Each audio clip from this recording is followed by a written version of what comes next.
Hi, and welcome to Magic Number. And this is the special episode. This is our birthday episode. And who do I mean by our? Well, me and fake Jake Brown, who you know from the last slide of literally every seminar, my editor, the person who helps me, advises me, and edits all my rubbish and cuts out on average 25 minutes of and pauses for tea from every single episode that goes live as a podcast. So, No, hi, Jake. hi, and thank you for having me on. It is an absolute pleasure. And I like that you don't plan everything out. It's not scripted. It's very, like, you have the slides, you have what you want to talk about, but it's not over thought out. It's not overwrought. I think that is part of what people love about you is that this is very much genuinely you, for better or worse. So I try and give the podcast listeners just a few extra minutes of their day, and that's it. Otherwise, I think it's just you, slightly condensed.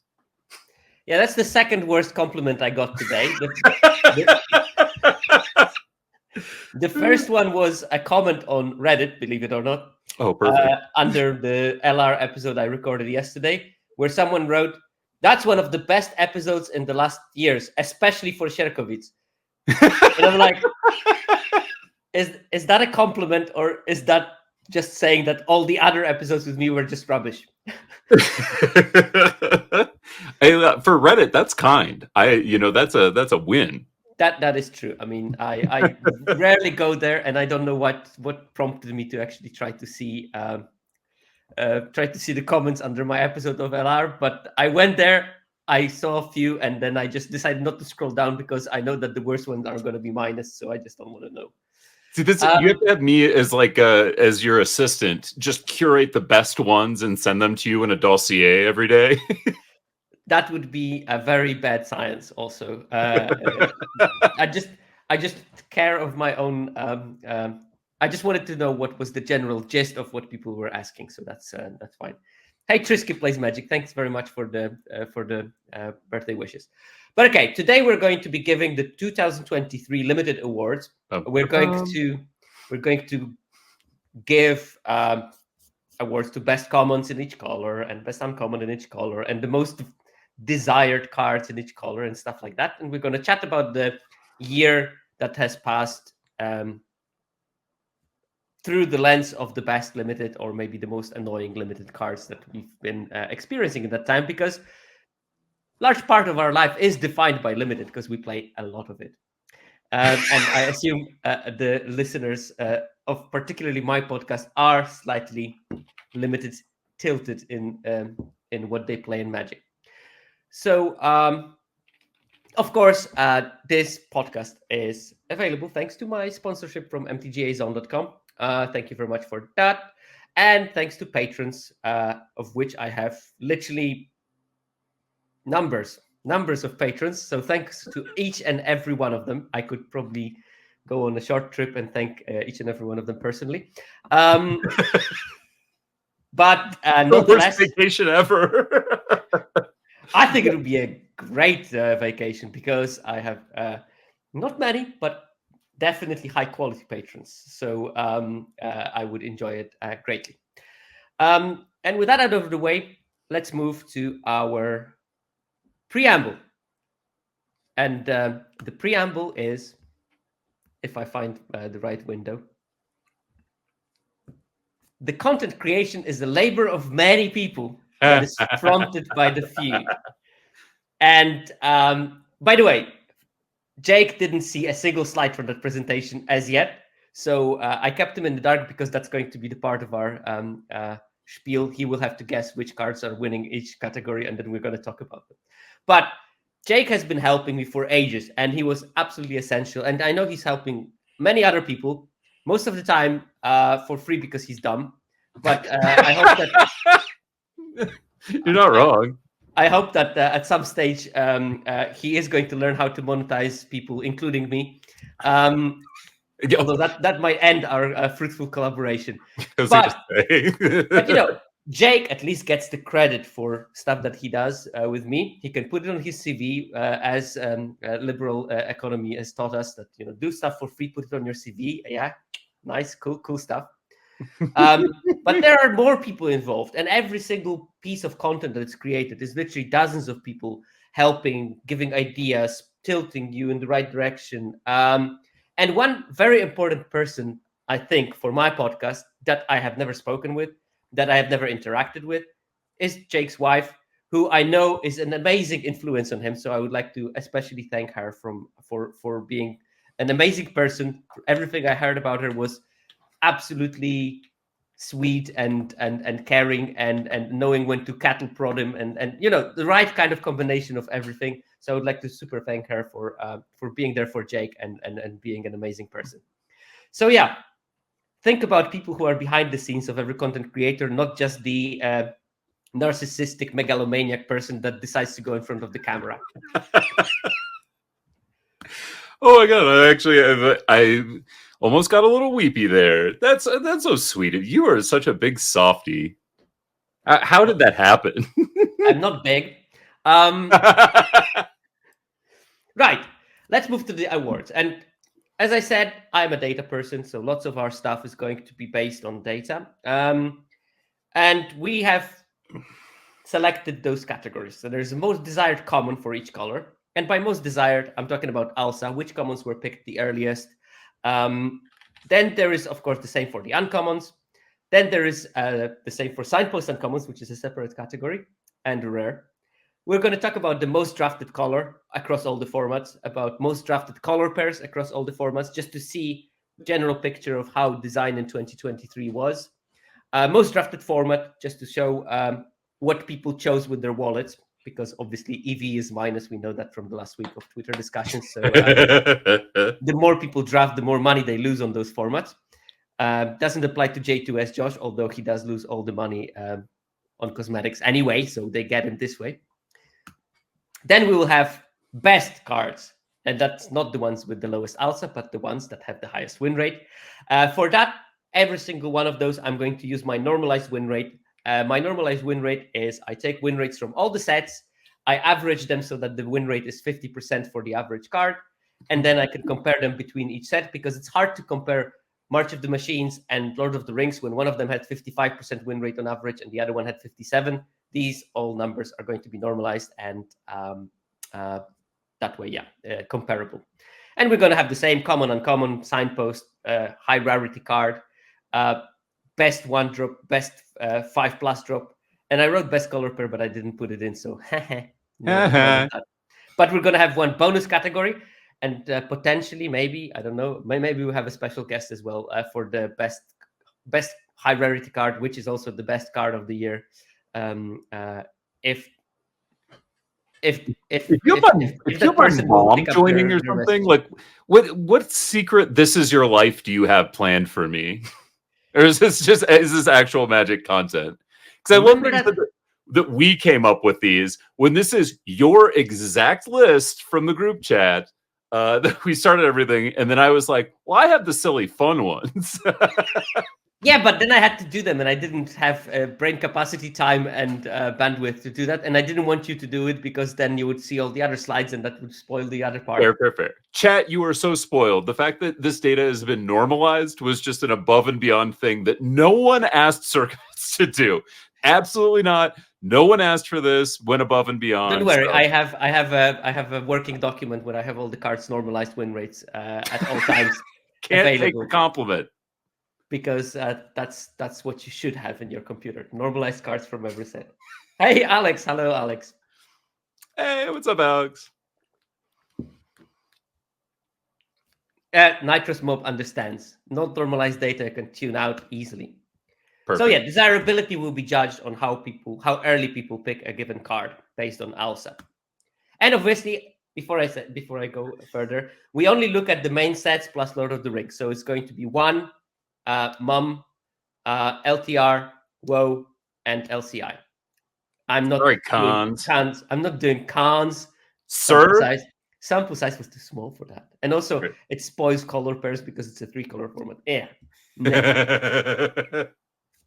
So, for our first category, the most desired common in white. And Flincing Raptor? It is. People do love their pacifisms.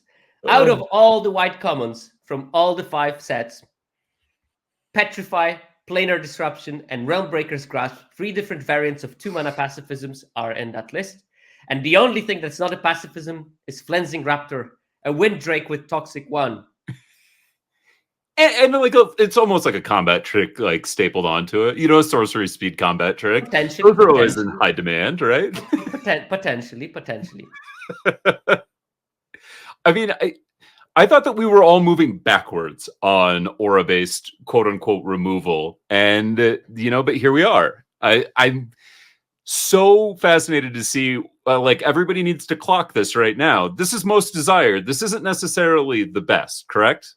That's correct. Okay. But, I mean, without doing too much spoiler, we're going to talk about it later. But definitely pacifisms are desired this year. And usually, they will be picked higher than normally, but not necessarily. That would not necessarily stick to the late format if they are not playable, at least. So, Jake, what do you think won this category? In terms of what the most desirable of these 4 was? Yeah, these are the top 4. Okay, so I mean, I don't think that people would take Flensing Raptor over a pacifism. I think that these are in a truly random order. Every single category, the nominees are in alphabetical order.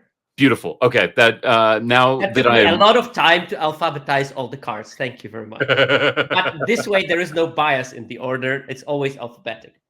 Truly not. I mean, these all feel about the same. You know what? I'm going to say Petrify, if only because I feel like white was more contested in LCI than in these other formats, so people are going to need to take it higher. Final answer, Petrify. Planar Disruption is the winner, and by quite a lot, actually. It had ALSA of 2.9. This is the ALSA that you normally will get for like a really, really good uncommon. White was crazy contested in 1 because people tried to go on the poison decks, and that was the reason for that. People tried to get their poison decks, and it was not driven mainly by the 17 lens users. I think it was mainly driven by other users, because 17 lens users were not super high on white in 1. It was a good color, but it was not like that busted that you will go so high on Planar Disruption. But there was plenty of people that tried to make those toxic decks. And we can see other cards. Flensing Raptor was actually the second most highly picked card. We have Realmbreaker's Grasp, Petrify, Oltec Cloud Guard from LCI, star card from this format. Duelist of Deep Fate, another toxic creature. And then Cooped Up. 4th pacifism in top 10. Thank you very much. Basilica Shepherd, a 5-drop, nonetheless. The 3/3 that brings 2/1/1 toxic mites. Hopeful Vigil. Oh, how I love this card. I so much wish that there were like 3 other supporting white commons in WoW for that, because I loved it with all my heart. I love playing that card. It's amazing. And Errant Rider of Gondor, which had 0 supporting cards in white and still was one of the higher picked cards in the format. Yeah, I mean, what else are you going to take as a white common in LOTR? No, you take it and you splash it in something else. You splash it in like Naya Legends or something. Perfect. I love it. Yeah, I mean, I think Hopeful Vigil is interesting too, because we had this kind of templating with the hopeless, was it like Hopeless Nightmare or something, ping for 2 and discard a card. But I mean, what if they just made like a little rat that was attached to that instead of the 2 life? Like, you wouldn't mind that, right? You would take that as, getting an additional piece of cardboard that maybe does get in for that life, maybe doesn't. Yeah, maybe. And you had some maybe minor sacrifice themes in that as well. Yeah. Minor. Anyway, yeah, Hopeless Nightmare was still good. Don't get me wrong. Okay, let's move to the second one. Dun, dun, dun. Most desired common nominees for blue are Birthday Escape, on theme with today's stream, Oaken Siren, Preening Champion, and Water Winged Scout. Here we have some creatures, and they all have flying, and we have a 1-mana cantrip that does a busted thing.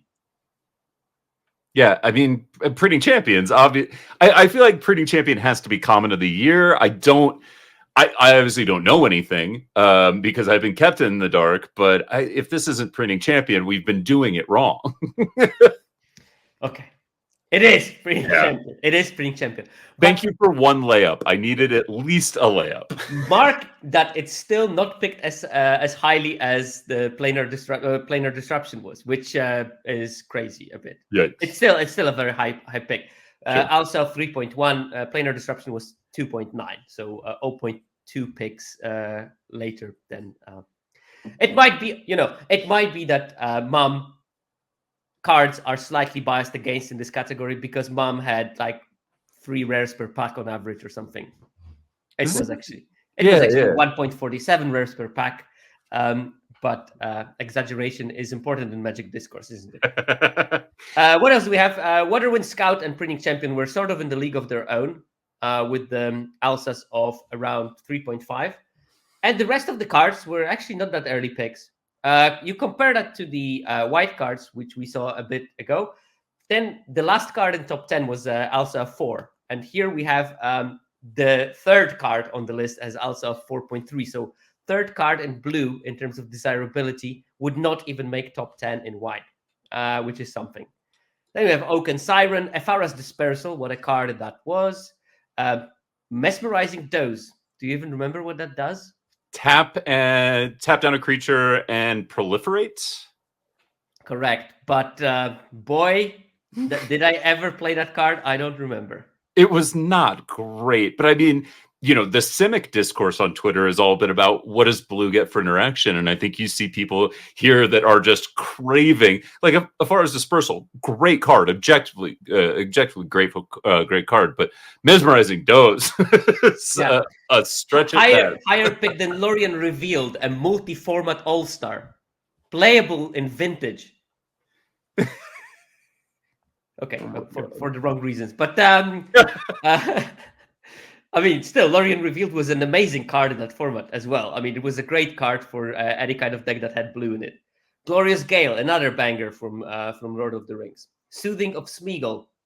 That's a bit high, but okay. I mean, Elsa 5.3 is acceptable. And Meeting of Minds, quite an important piece of... But again, couple of flying creatures, but apart from that, all spells. 7 spells and only 3 flying creatures, and arguably very good flying creatures, but still.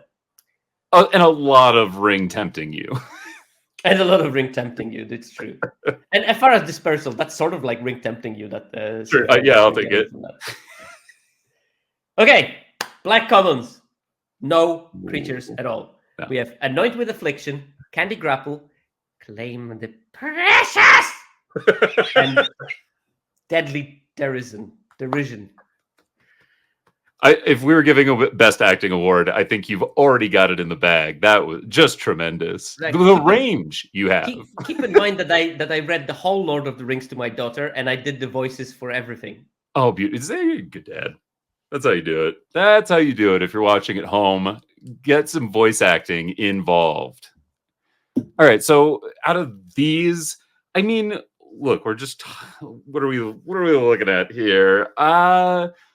Okay, so if we talk about what was contested, I think I'm gonna go with Anoint here, just because I was bitten by the one bug before.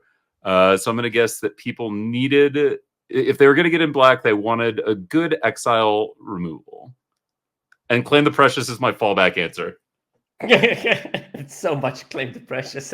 Yeah. 2.3. That's 0.6 picks earlier than Planar Disruption, our previous thing. Claiming the Precious was the probably most desirable common in the whole year. Candy Grapple not far behind at 2.5. Deadly Derision 2.6. Annoyed with Affliction 2.8. All of those are better than the Planar. Was it Planar Cleansing? Was it Planar? Planar Disruption. Planar Disruption, that's the one. Yep. Apart from that, we get a creature then, Dunland Crebain, and again, a great Pogbane. Then we have the Join the Dead, Final Flourish, another bunch of removals. Lash of the Balrog, which is that great of a card, but it's a removal in a color that was super contested black in LTR was exceptionally powerful in general. Then Feed the Cauldron and Mordor Buster. That sort of counts as a creature, I guess. Lord of the Rings was just wild. So this was one of the sets that I won an RCQ from, and there were 4 different Rakdos decks in my draft. That's just how deep black was.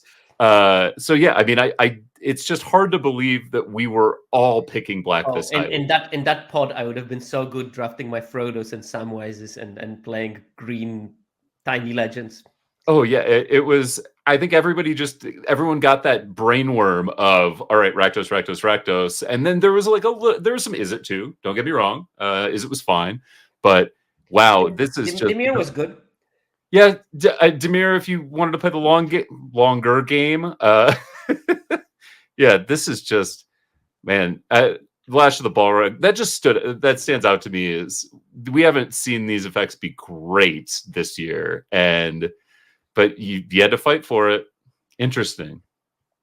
And you had to fight for it hard, judging by those ALSA numbers for commons. We're not even going to the uncommon range. Spoiler alert. Right, most desired commons in red. We have a whole selection of very different spells. A 2-mana deal 3, a 2-mana deal 3, a 1-mana deal 3, and a 2-mana deal 3. In Abrade, Smite the Deathless, Torch the Tower, Volcanic Spite. Wow. Okay. See, this is tough because I think Abrade should objectively go earlier because of that destroy target artifact line of text is incredibly important. But now I've been burned by Lord of the Rings now. So and I know red was highly contested. I'm gonna go with Smite the Deathless here. I don't even remember what the answer is, so I think it might be Torch. Oh no, it's Abrade. Ah. Okay, so my second pick is great. Smite the Deathless is actually probably by fraction of a number. No, it actually must be equal because you can have a fraction of a pick, right? Well, I don't know. Or you can have a fraction of a fraction. Arena at 17 Lens does have 2 positions after the dot, so maybe there's like 0.01 difference in favor of Abrade, but they might be as well equal. Chat, do I get a point? Abrade gets the award. You were wrong. It's official.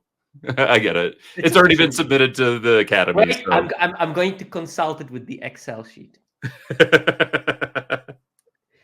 ALSA, let's go. Josh allows it. Oh, if Josh allows it, then you're lost. That's for sure. Okay, Josh, I see what you mean now about how he speaks to you.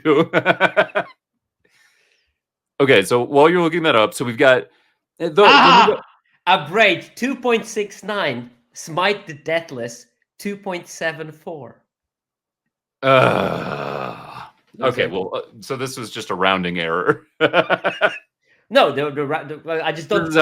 I don't put the rounding in to the 2 spaces after the dot because that would just make messy graphs. I like the graphs more clean. The clean graphs. I think everybody's in favor of clean graphs. No argument there.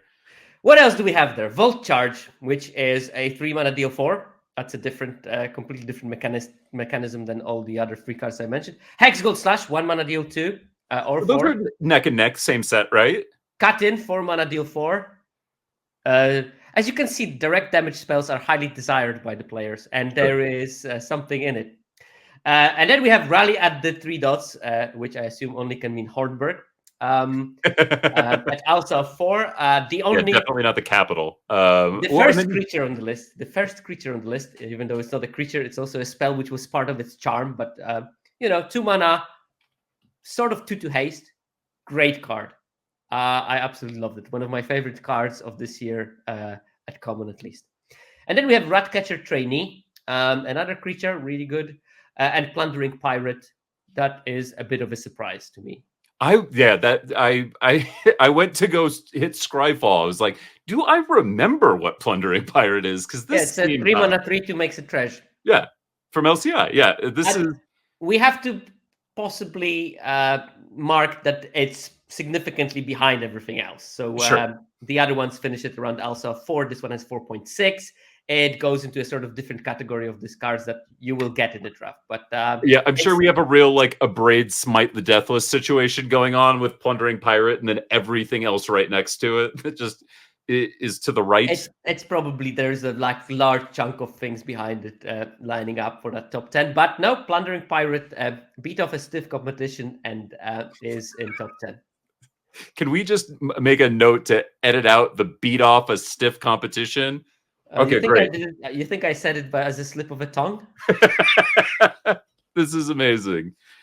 Okay, and wait, so we're 4.0 is where Rally comes in. Interesting. I'm just gonna mentally note that because that was one of my favorite red commons of the year. Yeah, definitely love that card. Okay, least non-desirable commons in green. The category is because I don't think that they were so much desired. What do we Tolerated. have here? These are the tolerated cards of green. Okay, Contagious Vorak, Hamlet Glutton, Poison Dart Frog, and Ruthless Predation. Which good that it has a picture because you know what it does now. Otherwise, you wouldn't probably. Hey, I may have a game for you later. Okay, this has got to be Vorak. It can't not be Vorak. I see Gluttons go too late. Dart, yeah, there we go. Thank you. Ooh, and by a margin. It's a Vorak by a margin. 3.1 Alsa, second place Hamlet Glutton, 3.8. And then we have Ruthless Predation and Poison Dart Frog at 3.9 with Ruthless Predation, better on tiebreakers. What else do we have there? We have Cosmic Hunger. You know, another fight. Or yeah, that's a fight, not a bite, right? Yeah, that's a fight. Pathfinding Axjo, great card. Nothing wrong with that being picked high. Root Rider Fawn, which is a bit of a clunker on the list. I don't think that card was particularly good. You needed early plays in green there. Like there just wasn't. If you didn't get a Welcome to Sweet Tooth or like a Tough Cookie, you were depending so much on your uncommons to fill that slot that it was. Both cards that might appear later. Overgrown Pest and first Huatli's Final Strike. That's a bite spell. That one is a good card. Overgrown Pest, one of my absolute favorite cards. I love that thing. And Curse of the Werewolves, another bite. Or is it fight? Or is it bite? It's fight. Fight. And you get the little beef up, you get the monster roll, and then you get to fight. I may or may not. If it was a bite, that would be just a better version of Clear Shot. No. It's clearly a fight. So yeah, all of those cards not picked so highly. Again, Contagious Vorak being just much more desirable than any other of those. And Contagious Vorak was Gruul in one was a good archetype, but it was mainly leaning on the red. And then Contagious Vorak was this one like sole example of a common in green that was actually good in that particular format. And when you whiffed it, and getting the proliferate on this just never felt great. No, I mean you got a couple of maybe old counters. Yeah, exactly. Right.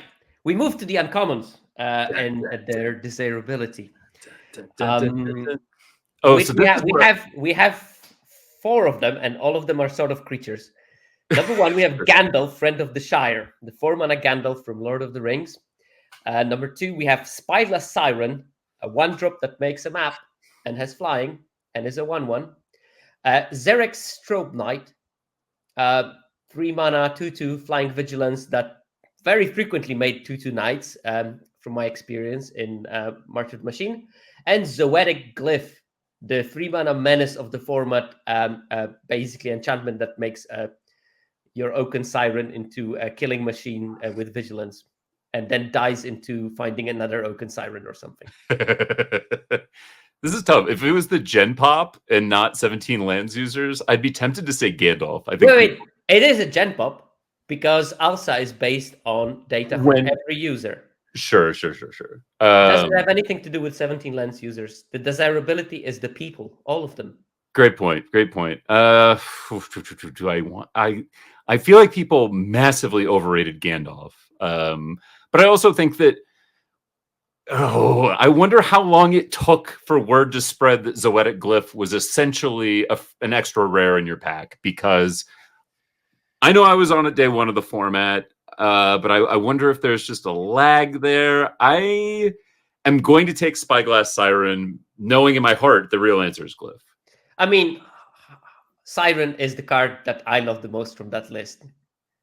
But it is Gandalf! Gandalf wins. People have Why? spoken. People desired Gandalf. Oh, yeah, they did. Because it says draw, like, when a card says draw a card and it's a creature, whoa, you start fanning And, yourself? and it's Gandalf. He's never late. Sure. So you have to pick him early. No? Oh, it did take a little while on Glyph. Wow, that's a shame. Still, these are like... This is, yes. These are close. Gandalf is at 2.7 Alsa, Spyglass Siren at 2.8, Zarek Strobe Knight 2.9, and Zoetic Glyph at 3.1. Hashtag not correct. Yeah, Strobe Knight even is obscene. But listen, we're just talking about what people thought, what's in their heart, and I'm not here to tell anybody what they feel isn't valid. Again, keep in mind, Strobe Knight in a set with 1.5 rares per pack, having 2.9. So normalize it for the number of rares, and that probably would have been the first. Then we have a couple of good cards. Skycliffe, a realist. Saruman the White is not a good card. Elrond, Lord of Rivendell, is not a good card. Saruman's Trickery is in the top 10. That's a good card. Very good card. But it's the fourth most desired blue uncommon in LTR. So tells you something. What the hell was Trawler Drake? Is that the oil counter Drake? It is some sort of oil counter. This one has +X for oil counters, not the power toughness. And Lodestone Needle closes up the top 10. I'm no longer convinced that there's a problem with blue. I'm convinced there's a problem with how people draft blue. Yeah, it's not me, it's the children. Okay. I do think that blue was badly drafted by general population, not by 17 lens users, but by general population in that data is based on. Fair. Okay. Most desired uncommon nominees in black. And this is in Arena, not in paper. I think the prices come down, but yeah, read them. It's gone down to £6 or something. Yeah, that's absolutely lovely. You know, having said, Nazguls are rarer than mythic rares. Particular version of the art is rarer than the mythic rares if you divide them by 9. Gotta love a chase on common. Yeah, that was a great idea. Bitter Downfall, Drown in Ichor, Gothmog Morgul Lieutenant, and Nazgul. I'm going to say this just surely based on people's preference for removal. But no, I'm going to say Nazgul. You're going to say Nazgul? Yeah, but Drown in Ichor would have been my second. Bitter Downfall. It's going to be Bitter Downfall. It is Nazgul. You won. You won something. Oh my gosh. Is somebody keeping score at home? Alsa of 2, which is, I think, the lowest Alsa we've seen so far.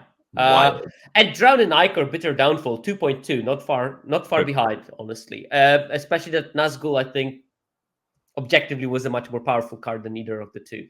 Absolutely. And then we have Gothmog Morgul Lieutenant, Gollum, Patient Plotter, Voracious Fell Beast, March from the Black Gate, Gollum's Bite.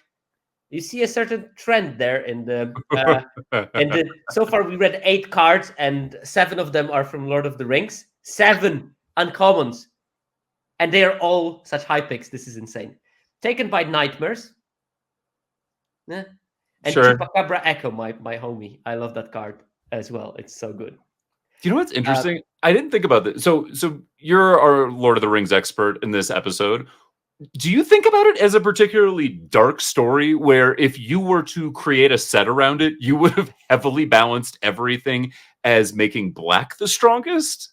Well, I think that in story, the coalition against Sauron was on the back foot all the time, and they were clearly underdogs. So it makes sense that black was stronger, but it doesn't mean that black has to win. All right, fair. Basically, Gandalf top-decked Frodo, like late in the game. Just Sauron tapped himself badly, did a couple of wrong attacks instead of, keeping the fort and waiting for the ring to fall into his hands. Because honestly, Sauron's mistake was attacking. Why would he be attacking when ring was naturally drawn towards him? So he would just have to create a board stall, stay in Mordor, Draw, wait for the go. ring to come to him. He gets the ring, and he's cannot lose because it gives him protection for one turn at least. And then he draws like 6 cards, and you know how it works. Yeah, of course. Yeah. All right, perfect. Thank you. But having said that, Nazgul clearly the winner as the most desired black uncommon. Big winner, and Taken by Nightmares just shows how craven we are for removal. Yeah, that is true. Not we, the people. The people. Oh, we the people? We have the most desired uncommons and nominees in red, and we have Eomer of the Riddermark, Fear, Fire, Foes, Ranger's Firebrand, or Rebel Salvo. 3 removals and a derpy 5/4 haste, making a 1/1 and always being cast when I tap out. Yeah, it couldn't possibly be good. No, I'm going Fear, Fire, Foes. Lock it in. Locking it in on Fear, Fire, Foes. Everybody's got to know. Damn it, he got it. Fear, Fire, Foes at 2.2 Alsa. Second place to Eomer. Third place to Ranger Firebrand. Again, Lord of the Rings, slightly good on the Rakdos front there. Rebel Salvo number 4. But then we swiftly move to Foray of Orcs to continue with our Lord of the Rings theme. Geological Appraiser band. Witchstalker Frenzy, great removal spell at 2.7. Then we have Grishnak. And then Stoke the Flames and Scytheclaw Raptor, which is a bit of a outlier here, I would say. 3 mana 4/3 from LCI. People love their Scytheclaw Raptor, I guess. People love dinosaurs, that's fine, but no one... It doesn't even look like a dinosaur when you look at the art. Truly not. No, but I don't think that stops anybody there at the art department anymore. I think, listen, as an older school player, I am celebrating my 41st birthday tomorrow. I will always have an affinity for a red X spell in draft. So, Fear, Fire, Foes. I don't know if that carries over as much into newer generations. I feel like the X spell kind of had some we went from Rolling Thunder to some dark days, but Fear, Fire, Foes really brought it back. Yeah, that card I both loved and dreaded. Yeah. There were just like some games when you just played your first 3 turns and then you just like, please don't have Fear, Fire, Foes. And they always had it. And then you tapped out because you had to tap out because they cast Fear, Fire, Foes. And once you tap out, they played Eomer. And game. By the way, this is not Jerry Thompson podcast. When I say game, it doesn't mean that it's ended. Yep, we're continuing. Most desired uncommon nominees in green. We have motley crew. Agatha's Champion, a 5-drop with bargain that fights. We have Armored Scrap Gorger, a 2 mana 0/3 that turns into a 3/3 and is a mana dork. We have Evolving Adaptive, a 1 mana 0/0 creature that grows. And Infectious Bite, which is surprisingly a bite spell that also creates poison. Which one of those 4 of the motley crew, as you mentioned? I'm going to take... Listen, I'm going to note that the Scrap Gorger, Adaptive, and Bite are all from 1. So I'm going to guess that, like in Survivor, they're going to split a little bit of the vote here, and Agatha's Champion's going to win out. Nope. It is, in fact, Armored Scrap Gorger. The winner at 2.5 Alsa. Quite high, quite low Alsa, actually. Evolving Adaptive, just a smither below at 2.6. And Infectious Bite 2.6. And Agatha's Champion 2.6. Separated by tiebreakers. So it was a very close category. Then we have a Tough Cookie, Canker Bloom, Viral Spawning, Venomous Brutalizer. People love Toxic. 4 mana 4/4, was it? With Toxic? Yeah. With Toxic 3? Is that right? Something like that. Too much. Then we have Welcome to ... but it's not actually because there is a card called Welcome to ... but this one is actually Welcome to Sweet Tooth. What is Welcome to ... You're lying. One of the Jurassic Park specials. It's a saga. It actually is. Yeah, I'm not kidding. Listen, I trust you, but I verify you. And then I'm we getting have my rigging on, Invasion of Zendikar. which And is fine. these close, which is a fine card indeed. But a couple of those cards, a bit of a clunkers. Venomous Brutalizer and Viral Spawning were not great cards, and that was shocking to me that Viral Spawning was not a great card. But just like Green Toxic theme was just not supported enough in that format. Yeah, Scrap Gorger, adaptive great cards. Infectious Bite gets the bonus for being a removal. That's why it's so highly picked. Agatha's Champion, great card. Tough Cookie, amazing. Conquer Bloom, pretty good. I didn't feel like at any point in one was I hurting for interaction. So I'm not like highly prioritizing my infectious bite. Your interaction was a 5-mana 4/5 that had 2 oil counters and gave haste to things. Yeah, exactly. It came through. But that's fine. Move to white. And here we go to the one country. We have Annex Sentry, Jawbone Duelist, Ossification, and just to change from one, Spring-Loaded Soulblaze. Yeah, one was truly the land of uncommons. I am going to. I'm going to do all 4 in order. It's Ossification, then Annex Sentry, then Sawblades, then Duelist. I'm taking big shots now. Oh, Annex Sentry first at Alsa of 2, which is really low. Ossification also at 2, but lower on tiebreakers. Then we have 2.5 Jawbone Duelist and Spring-Loaded Soulblades at 2.6. Other cards we have here: Seal from Existence, Norn's Inquisitor, Samwise the Faint-Hearted, the Stout-Hearted, get back your fetch land. Faramir, a white Faramir, Rosy Cotton of something Lane. Of Food South Lane. Of South Lane. Okay, fine. Rosy Cotton of South Lane and freshly clayed fried bricks. So a good combination of actually value cards, some removal, some good creatures. Yeah, it's pretty cool. I feel like white's getting more versatile. We're here for white. We're getting better though. We're NX Sentry. Let's go. I would have taken it. You give me an NX Sentry and an Ossification in a pack, I'm going Sentry. I want a body. Oh, the Sentry is such a good card. It's such a good card. Insanely good card. Well, and you get their Formiridan token, then maybe you use an Indoctrination Attendant, you pick it back up, it maybe gets in for a couple toxic over the course of a game. What's not to love? Plus, 4 toughness is a real butt in that format. Oh, let's go.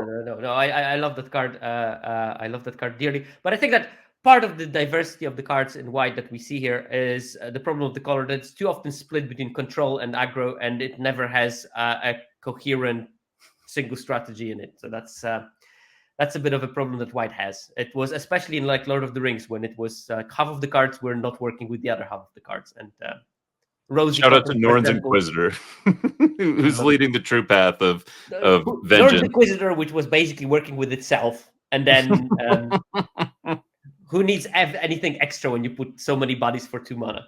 Love it. Okay. Ooh. Most desired signpost uncommon nominees. Shut up. Denethor? No. Denethor, Ruling Steward. Gingerbread Hunter. Emodane's Recruiter. I counted the adventure creatures as signpost of sorts because that was just easier for me. And the Mouth of Sauron. Other parts of Sauron still unaccounted for. We know it's doing the milling. I am going to say, I'm going to go Recruiter, then Hunter, then Sauron, then Denethor by like 0.2 or 3 picks. Well, he's getting cocky with his guessing. Yeah, exactly. And it is Gingerbread Hunter. Wrong. But it was close. It was 0.1 difference between Gingerbread Hunter and Emodane's Recruiter. Can I suggest that perhaps I am not the one who is wrong here? We are guessing what people are desiring and not what is better. In that way, I am definitely incorrect. Emodane's Recruiter was better than all of those cards put together, probably.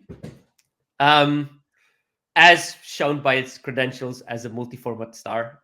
I did play it in my last Pioneer tournament in my deck, and I was super happy about it. Nice.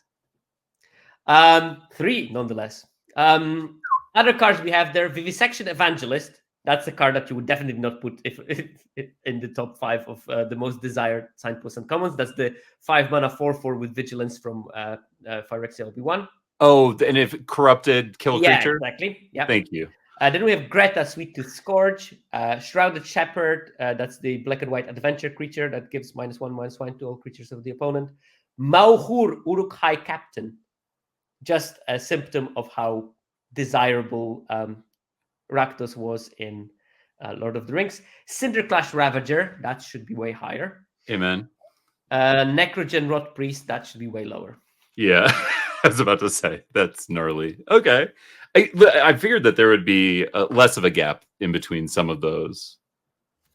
Okay, now we go for the most desired card of all cards in all the formats. You And know what? you will see a certain theme there because we have Anduril, Flame of the West, artifact equipment. Chimil, the Inner Sun, artifact, colorless, legendary artifact. Sword of the Forge and Frontier, artifact, colorless equipment. Obviously, those cards are going to be more desired because you can pick them in any pack and it fits in your deck. And then we have Vraska, Betrayal Sting, which is a very splashable planeswalker. This is like, how often are these even getting passed? Like, You will see it's these got to be are a sword. separated. These are, if I remember correctly, separated by the hundreds, not by the tenths. Sure. So I put them. They are really close. They are really close. I've got to. So people love swords, right? So we're doing this based on the general public. People love swords and rhymes. That's what I know about the general public. So I think we've got it. Forge and Frontier was like okay, but Flame with the amount of ring bearers and legendaries running around was just objectively a better card. I'm going to choose to have hope for humanity and pick Anduril, Flame of the West as my number one. Hope and humanity. It's 2023. You should have known better, and it's only your fault. Although, actually, they are equal, so I'm going to give that one to you because these are actually physically equal at 1.06. My Excel sorting gave the award to Sword of Forge and Frontier, but I cannot blame you for getting that one wrong because you were even. I can always ask 17 Lens people to give me the third digit. Yeah, that's what Viral Misnomer needs. Is us bugging him. Hey, we have to get the awards right before we get certified the results, Robert. Is the ALSA for Sword of Fortune Frontier or Anduril slightly different? Still, I mean, that means that 6 in 100 people did not pick those cards, which is wildly shocking. How did Chimil, the Inner Sun, beat so many of these cards? Well, it's colorless. Yeah, sure. In but pack I mean... 3, do you pick a Boneheart? I passed Dracosaur in draft already. And I wouldn't have passed Chimil if I opened it in that particular spot. Fair. Okay. All right. But other cards we have that we start to get some color. We have Boneheart Dracosaur, the Eternal Wanderer, Elish Norn, Mother of the Machines, Nissa, Ascended Animist, Shieldred, the Apocalypse, and Shieldred, not the Apocalypse.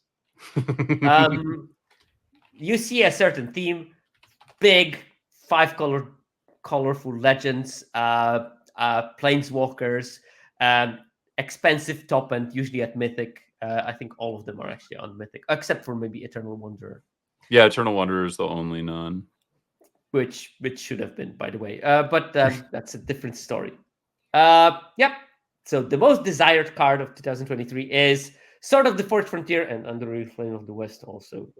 I'll never forget when somebody called that the Sword of Mountain Dew and Doritos. And it is just firmly wedged in my brain. That is so fitting that the general public would pick that. Oh, and also the sword that was correct. All right. We have our category for the best art of the year. And I went with 4 choices, not from the limited sets, actually, except for the token, which was one of my favorite tokens of the last years. Jake, you selected those 4 cards, and you burdened me with choosing which one I would make win. And you're getting the tattoo, which is great. I thought that was such a brave choice of you to get the tattoo. So I don't know if chat Well, wants to then weigh in. I definitely chose the right one. I love all of them, honestly. I had a very hard choice. I love this as a tribute to background late medieval art. That's absolutely adorable, lovely. I love it. It's like sort of Hieronymus Bosch, or sometimes you see those kind of polychromies in churches that have those kind of beasts. It's phenomenal. I love this one, sort of like nod towards Kandinsky style, plus some modern aesthetic added to it. This one, a beautiful concept art that also fits with the dungeon kind of mapping in Dungeons and Dragons in a way that also fits into some art styles that had this kind of uh, cartoonish kind of depictions of buildings in the medieval times as well, which is a great combination. And we have this very strong color palette of the Terminate, black, white, and this red just cutting through it. And I found it that combining this with Terminate, which is such a strictly Rakdos card, was a winning combination for me because that's what I picked, Terminate. Nice. So congrats to Tomo77. It's an amazing Upbraid in that series is also really, really good. Absolutely. It's tough to pick just one out of there, but next year we should also focus maybe on cards that were in the actual normal sets that we could have drafted. But yeah, bangers all the way through. And I think that there was some really good experimental art in normal sets as well this year. I did like some of the anime. You're always talking to me about the anime and hentai. He's very he's sending me his own hand-drawn hentai. It's fascinating. Anyone that knows me and my drawing talents. I didn't say it was good. I just said you routinely draw them and send them to me. Yeah. Nitros Bob, I see you. I want to see your Nissa art. I'll send it. I'll pass it along to Circovitz for you. I just make sure that he doesn't ever see anything rude. I will add it to my folder. No, I think that there was like a bunch of good experimental art in normal sets. I think that I didn't really like the WoW bonus sheet, but I did like a lot of art from the bonus sheet. Basics from WoW were also amazing, especially Island in my case. I did like it. There was a bunch of really good art, like Hex Gold Slash. We're going to see that later. I think it's a very nice, slightly different type of art.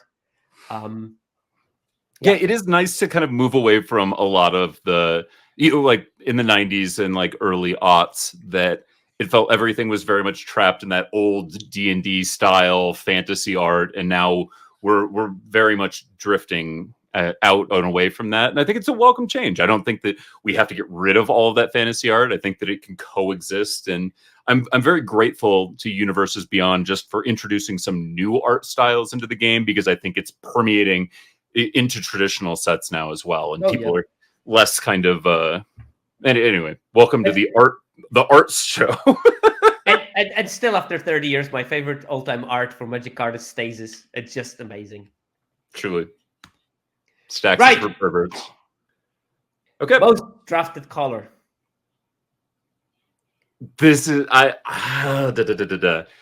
So if I'm thinking about our ALSA numbers, I think that red just had more hits than misses this year. I'm trying to remember like a set when I would have been forlorn to be in red, and I'm having trouble pulling one. Also, great question from Ovinomeister. I have no idea by what's our metric here. Okay. Are we talking about volume? Yeah, it's strictly volume. I looked at all the games played. I looked at which colors were in each deck, and then I counted if a color was in the deck as one of the main colors. I counted it as a game that had this color in. I summed them all up, and I came with the number of games played with each color. Okay, I'm going to say that we're going to see more red cards played in general, so that's going to help me out, right? I didn't count it per card. Just like a game with a deck that contained red will count as red was played in that deck. If All it right. had if it had 20 cards that were red, it doesn't matter. Okay. I don't feel confident about this, but I will say red. Okay. It is red. It is red. Pew, He pew, pew, wins. pew, The soundboard not available at the moment. But black is very close second. Red was in 22% of the games. Black was in 21.8% of the games. Then we have blue at 19.5, white in 18.9, and green in the back with 17.4. And actually, there is some diversity there, but it's not as far from each other as I thought maybe before I started doing this analysis. They're relatively close. Average should be 20%, obviously. Sure. And Does green enabling other colors to be played as, a third, fourth, or fifth color naturally mean that green should yeah, so fall? I exclude soup decks Okay. from that, and also they are such an insignificant proportion of the games. Like 80% of the games will be in 2-color decks. Yeah, this is a bad year for soup in general. Possibly. He said, "I will nor confirm nor deny it was a bad year for soup." Ooh. Most drafted color pair. That's much What's the more most drafted straightforward. set? I feel like I'm missing critical information here, but I do. Well, yeah, because that is in the next category. So I can't even tell you that. Well, then it's got to be Rakdos, But right? the sets were not super far from each other. Sure. Yeah, I'm going to take Rakdos for sure. If Rakdos, you're going to take most drafted color pair is Rakdos. That's your answer. You really think it's Rakdos? I actually don't remember which color pair. So I'm just because it wouldn't be. Is it was kind of a dud in one, and mom. Oh yeah, I'm just gonna give me Rakdos' final answer. Oh, it is Rakdos beating Boros by a mere 13,000 games. So Rakdos at 569,582 games, and that's as much precision as you'll get. sure. Then we have Boros with around 557,000 games, Demir with 552,000 games. So quite close, those top three. Is it at 537 games, 1,000 games? And then we have a bigger drop, 513 of Gruul, 469,000 of Azorius games, 444,000 of Golgari, 430 of Orzhov, and then we have a slump and 342,000 games of Selesnya and 237,000 games of Simic. Like less than a half of what Rakdos was played across all those sets. And Simic is understandable, but I think Selesnya is notoriously underplayed because it just lacks direction and people don't understand as well how to draft good soup decks. What I think Selesnya, it depends so much on playing so often, playing your combat tricks at the right time and not getting blown out. And that is, I think that is equally as hard a skill as it is to be a very good control player. And so people get very intimidated and you get blown out on a combat trick and it feels awful. And Simic, you are where you belong. I mean, less than half of our Rakdos numbers. And we have such a tight cluster at the top, right? I mean, Rakdos, Boros, Demir, those are relatively close. What do we have? 30,000 games. Yeah, this is basically Mardu Grixis kind of combination. Then and then it becomes complicated. But Mardu Grixis, well, yeah, because you cannot get Naya without Selesnya. But I do specifically remember, at least in 2 sets this year, when I was telling that people are underdrafting Selesnya compared to its win rate, because the win rate was good, but the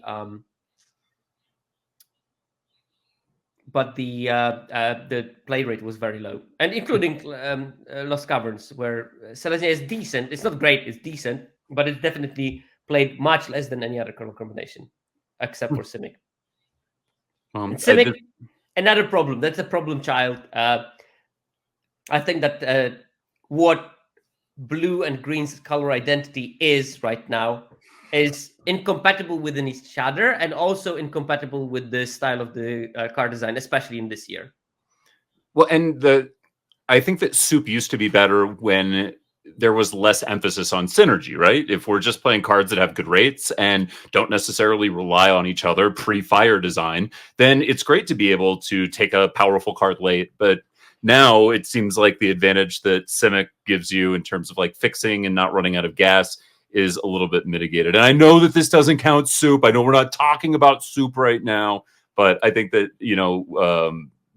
a big problem with fire design is that cannibalizes soup a little. Mm. Right. Now we can talk about the most drafted format.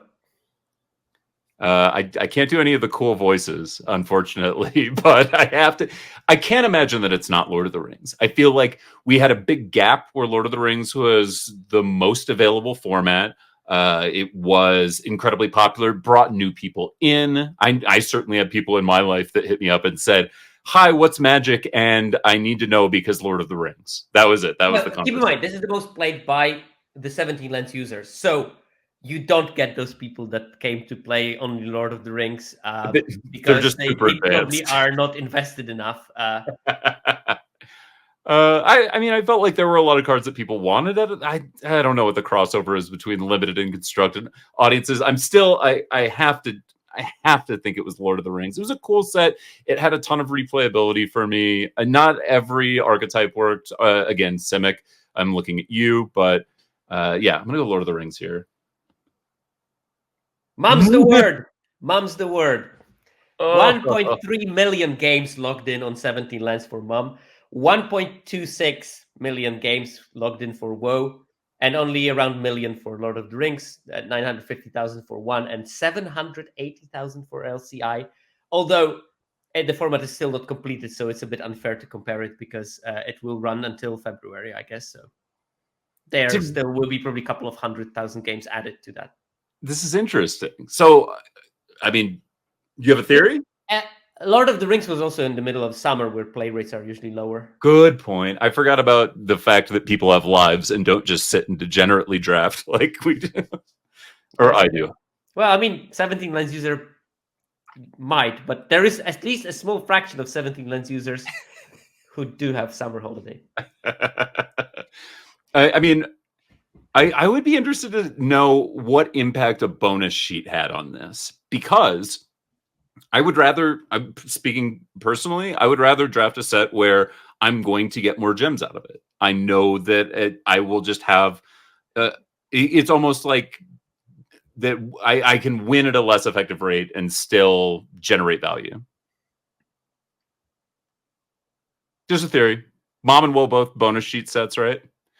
Yep. None of the others bonus sheet. Well, maybe there is some point in there. I think they were also better of the at least standard sets.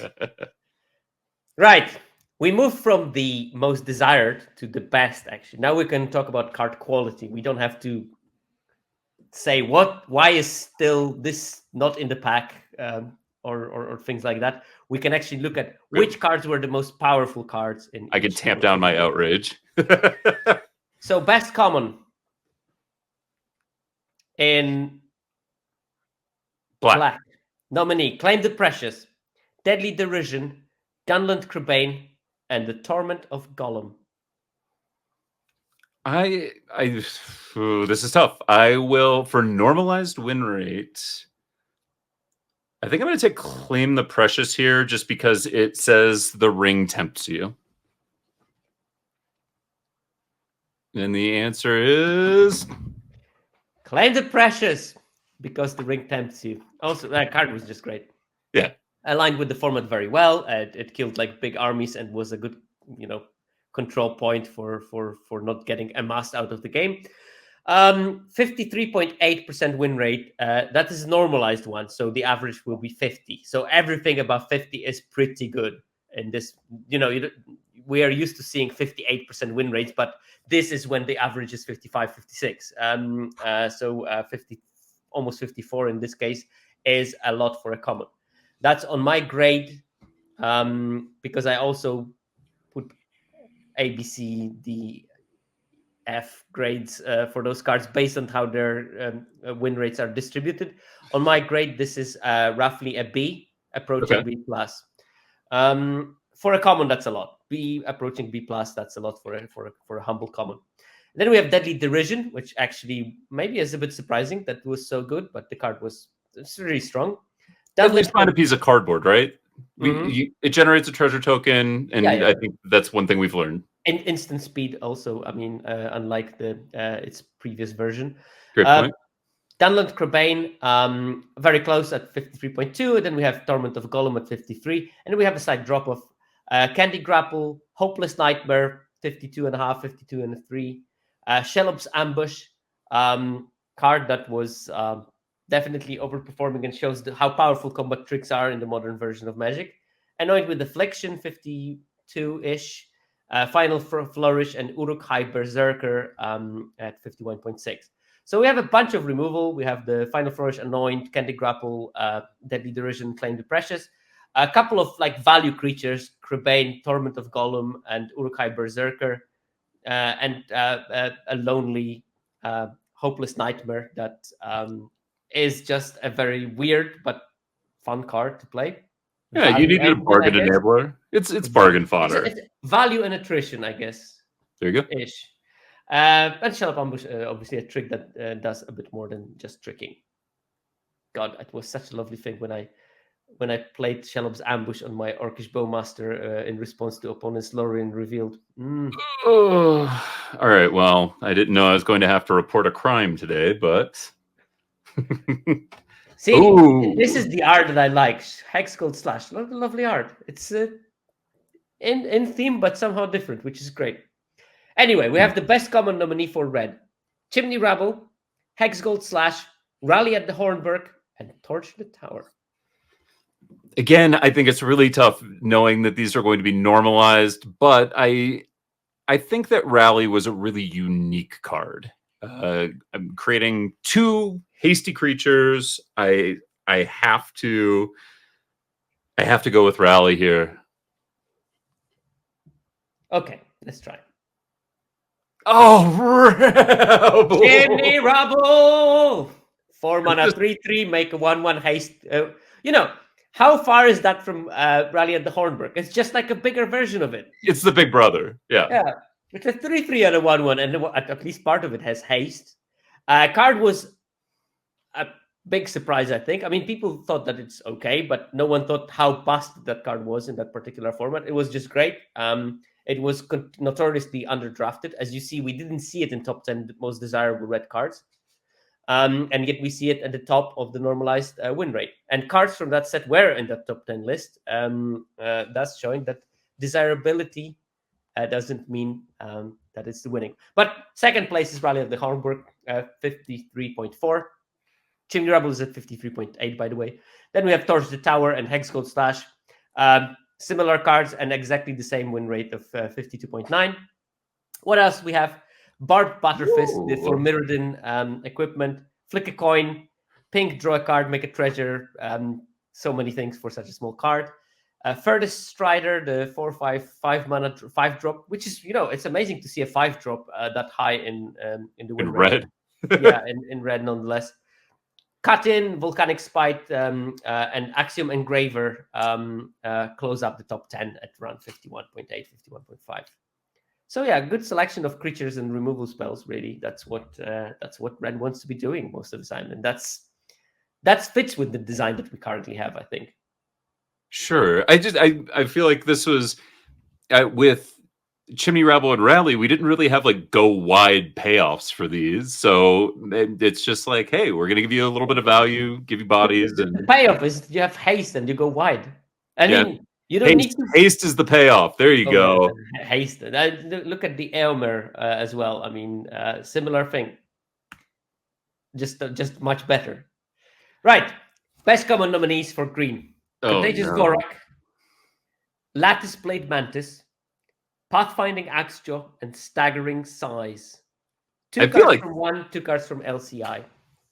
What is happening here? Staggering Size, I am blown away by, which makes me feel like something with oh my gosh, I know this is tough. I don't want to waste any time, but I feel like that might be like low sample size theater that might be getting me.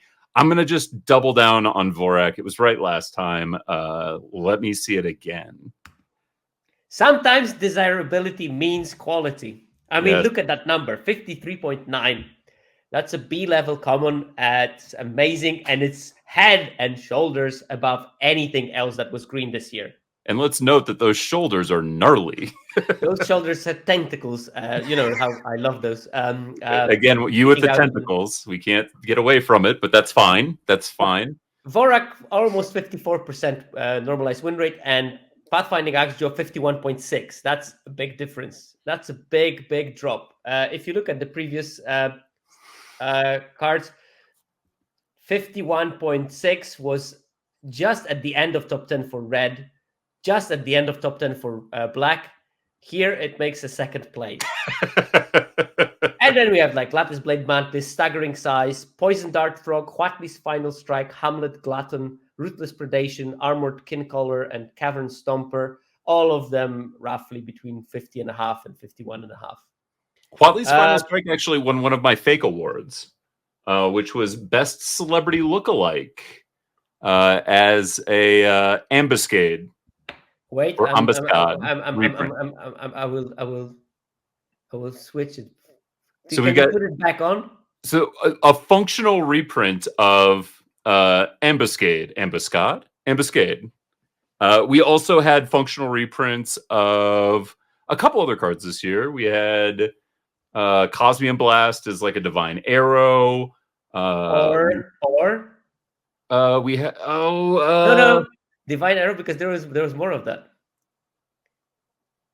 There are at least 3 of the same effect for the same price for the same mana. This year? Well, no, but Cosmic Blast. There is Cosmic Blast. There is Divine Arrow, and there is the third one that is 2 mana, deal 4 damage to target attacking or blocking creature. Oh, I'm gonna have to cheat. Gideon's Approach, Wanderer's Intervention. You see, they picked names that they only print in sets where those characters exist, and now they have to come up. Luckily, this time they made Cosmium Blast, which can be in every set. As long as there's Cosmium, correct? Yeah, as long as there's Cosmium. We also got a Sudden Breakthrough reprint. Does he know the Sudden Breakthrough reprint? It's in LCI. What is Sudden Breakthrough? +2/+0. Get a treasure token. First strike. Okay. Cool. I guess. Listen, I thought it was pretty decent in the Pirates deck. Yeah, no, it's okay. It's okay. I liked it in Dino's deck as well sometimes. There you go. Basilica Shepherd, best white common nominees. Basilica Shepherd, Crawling Chorus, Miner's Guidewing, Ultric Cloud Guard. We have 2 big flyers, 1 small flyer, and a very weird triangle. Listen, I got to take weird triangle when you put it like that. I can't honestly believe that that's... By the way, Crawling Chorus, another dope art that is a bit out of the usual. Yeah, great point. I'm going to go I'll take the most unique. And I think that Crawling Chorus was like appropriately weird. I'm going to take Crawling Chorus. Come on, normalized win rate. Cloud Guard. It's unfortunately just a boring old X mana XX flying that makes a 1/1 creature. That is so good in every single version of it. We have 3 cards already like this in our top lists, and they were close to winning in most of their categories. We have Ultec, we have Printing Champion, the most desired blue card. We had Dunlith Crabane, one of the top black commons of the year. Seems like it's a good, or not. I don't know. I'm not going to say it's a good design. It's a design that will be powerful. I also noticed that we went, instead of Woo Berg this time, we get Berg Woo. So I think I might know what our top blue common is, just based on what I'm seeing here. And you might be right, you might be wrong. We never know. Oh yeah, actually we will know probably in the next slide. But next slide, yeah. But okay, Ultic Cloud Guard 53%, Miner's Guidewing very close, and I still have a difficulty which of the 2 I should pick from my pack if I see both of them in it. And I'm actually sometimes picking the Guidewing over the Cloud Guard, but it depends. Like, I don't know if you've got If I have a, what is it, the dire, if I've got like a pickaxe or whatever the axe is, if I've got a dire flail, I'm definitely more excited about having something to slap on a guide wing. Yeah, that's true. Oh, even It's contextual. the guy that puts counters on things, which is great. Basilica Shepherd on third place. That's in third place. That's pretty amazing for a 5-drop. Sure. I mean, 5 mana 3/3 flyer is not the stat line that you want right now. But if you add 2/1/1s to it, might just do 5/5 stats for 5 mana. Crawling Chorus is fourth, and then we have the Indoctrination Attendant, the 4-drop from 1. Planar Disruption, actually, Pacifism can be That's our first in top pacifism. 10. Petrify, your second Pacifism. Aerial Boost, Flensing Raptor, and Hopeful Vigil makes the top 10. You go, Hopeful Vigil. And given how shallow white was, having Hopeful Vigil in top 10 white commons of the year is actually an achievement.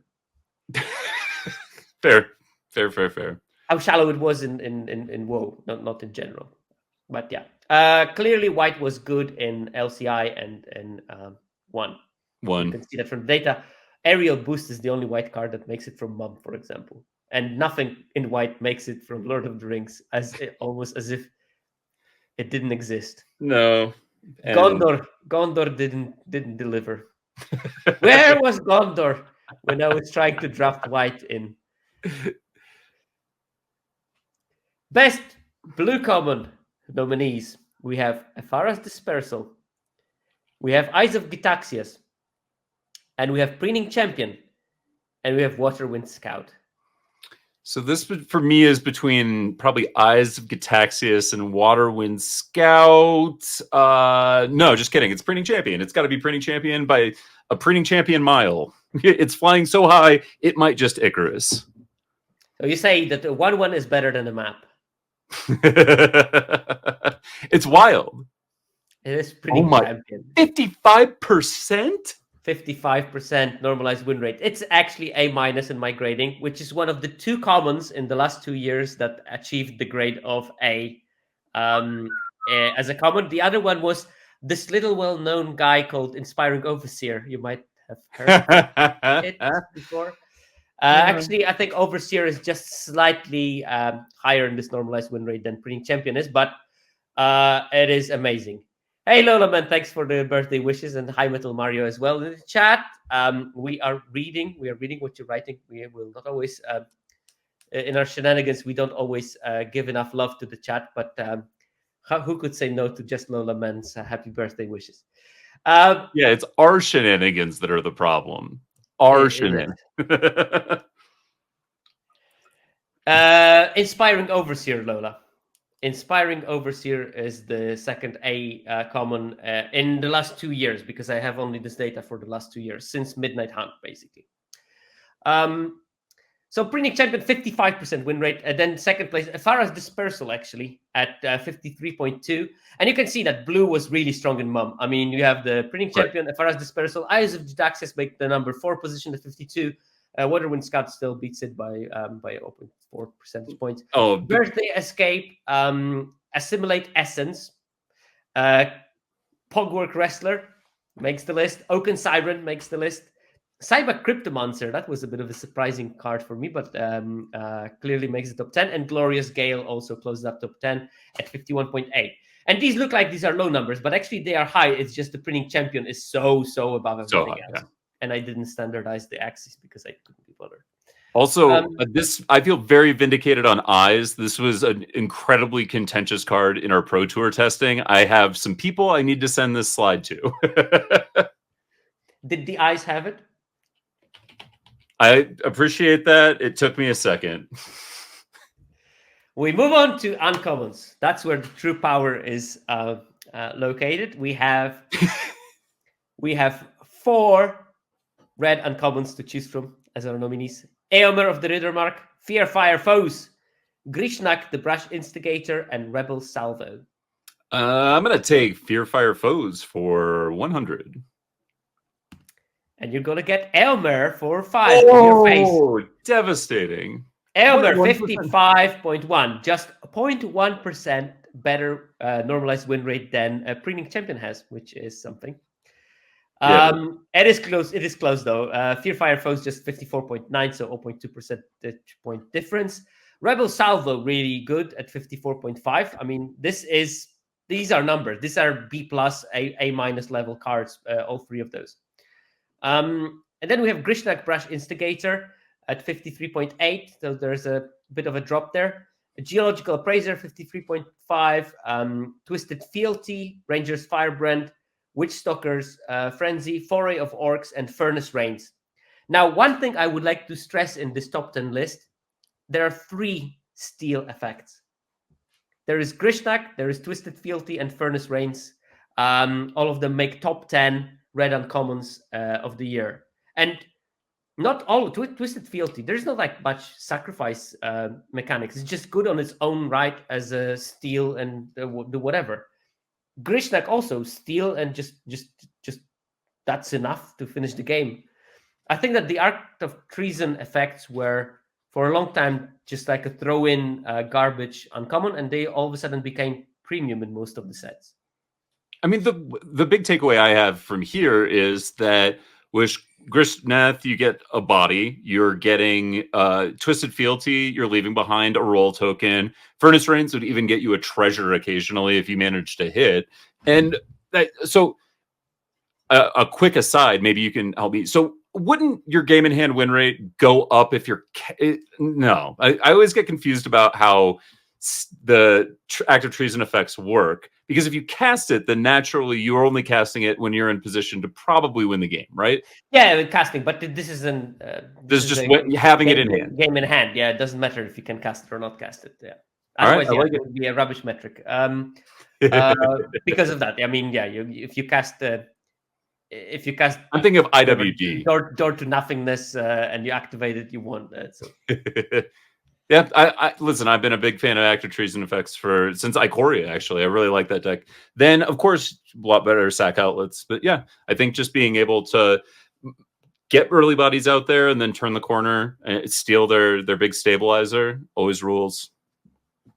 Yeah, of course. Grishnak is just a 3/3 body attached to it, sort of. So yeah. It is really good, and don't get me wrong. But again, these type of effects were not super powerful, and we had the 3/3s that stole something in previous sets that were not that great as well. Yeah, there was a vampire from something.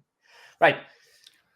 Best green uncommon nominees, we have Conquer Bloom, Evolving Adaptive, Tough Cookie, and Welcome to Sweet Tooth. What a combo. And all of them 1 and 2 mana drops. And these are definitely in top 4, because nominees are always in top 4 of the best uncommons for the... Yeah, I'm going to keep it moving. I could equivocate a lot, but I'm going to go with Evolving Adaptive. Just snowballed. It did. And it is number 1, 54.2. Again, sort of B plus level card. Tough Cookie just behind it at 53.8. Then we have Welcome to Sweet Tooth, Canker Bloom. Armored Scrap Gorger, the most desired green card, is the 5th best green card, so that's fine. Then we have a big drop-off, and then we go to the cards that are basically at the power level of commons for most of the other colors, like top commons.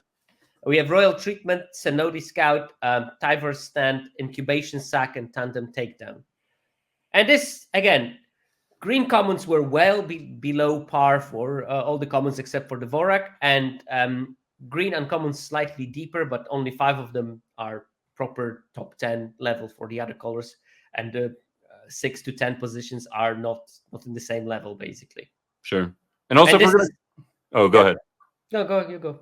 If we're going to clock active treason effects, like I also want to note Royal Treatment and Tyvar Stand being on here as like, instant seed protection effects. If you're going to do all of the work to either grow your Evolving Adaptive or, play some massive creature, having 1 mana to be able to protect it can give you a huge mana advantage over the course. Yeah, one mana effect like that. I'm pretty sure if we did the same thing for last year, we would see like Tamiyo's Safekeeping, for example, as one of the top green commons at that time. Right. Best white uncommon nominees are Annex Sentry, Norn's Inquisitor, Ossification, and Ruin Lurker Butt. Okay, I'm just gonna go with my gut here. We're gonna make a lot of things, so we're gonna make Norn's Inquisitor number 1. Annex Sentry Oh, at a modest 56.6% win rate. This is A level card. This yeah. is A point, not A minus, A. It was so hard to interact with in Yeah. that set. Yeah, that makes sense. But not to say that Norn's Inquisitor at 54.9 is bad. It's not a No, slouch. it's still like it's edge B plus, but 0.1 from being an A minus, basically. Ruin Lurker Bart, amazing. Also a bit surprising. I thought that the card would be good, but I didn't think it would be great, and it was great. The lifelink on that thing was so much helpful because those blue-white decks that usually want to play the Ruin Lurker Bat in, they want a bit of extra time, and that just gave them this extra half a turn. Yeah, if anybody missed the last episode about Azorius wanting to go long in LCI, go back, episode 101. Oh yeah, episode 101. Or better, don't give me the listening and listen to the LR when I talk about similar things. Yeah, totally. Yeah, give them listen to limited resources. Yeah, they need it. Plucky young upstarts over there. I know. They do need that help. I always cared about the upcoming streamers. Then we have ossification 53.8, clay fired bricks 53.7, spring loaded saw blades. That was the top 4 most desired white card, and it is living up to its name by being in top 6 of the general power. Hex Gold Hover Wings, that one was not desired, but was really powerful at 53.5. That was the equipment that gives flying and +1/+0 for each equipment that is attached to creatures you control. Swooping Lookout. Yeah, it's slightly lower, 52.8, but that's still a credible number. That's the 1 mana 1/2 vigilant flying creature. Where's equipment? Ambassador, that's the 3/1, I guess. Is that the 3/1 that you can remove oil counter and taps, maybe? Yeah. And Princess Takes Flight closes up the top 10. Clearly, I love that card. Almost 5 percentage points lower than NX Sentry, though. Like, there's a gulf there. There is a gulf because of many reasons, but NX Sentry is really, really good. Sorry, I didn't mean to pick on your princess card. I know, but I mean, white was not good in WoW. And again, those WoW cards just make it barely to the top 10 of the best cards of the year, but they make it there.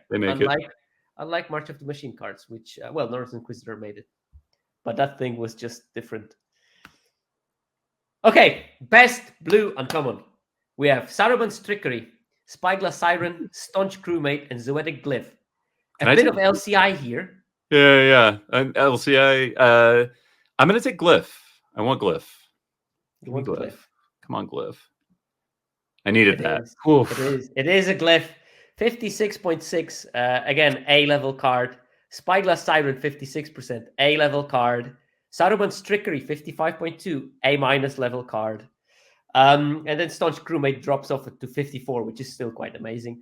Artistic Refusal, we also have it in the list. Captive Weird card, one of my most beloved cards. Horses of Brunnen from Lord of the Rings, Skyclave Aerialist, Unctus Retrofitter, and the Bath Zone. A really good selection from almost every set. I don't think that there's anything from WoW. Retrofitter was kind of a surprise in there, but I like it. Yeah, this is absolutely no WoW. We get a nice little middle there of Mom.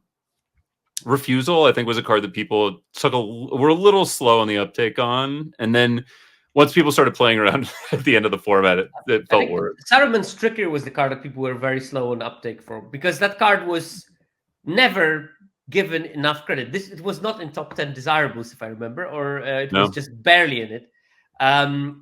No, it was. I think it was the 5th most desired card from Lord of the Rings on that list, wasn't it? We can always go back to the desired. Yeah, we can always go back to see, did it get its props or not?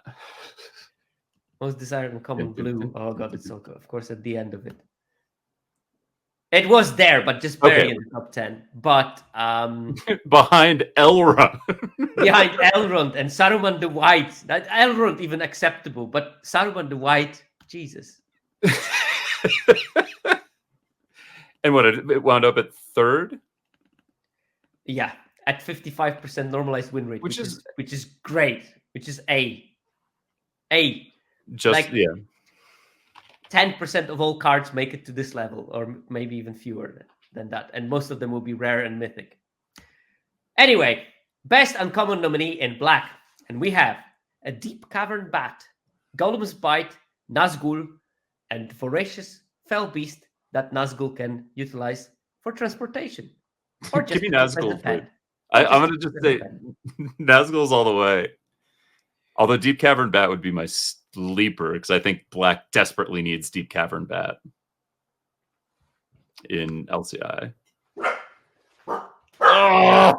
Deep Cavern Bat beats Nazgul on tiebreakers. Yeah, by a hair. Oh, brutal.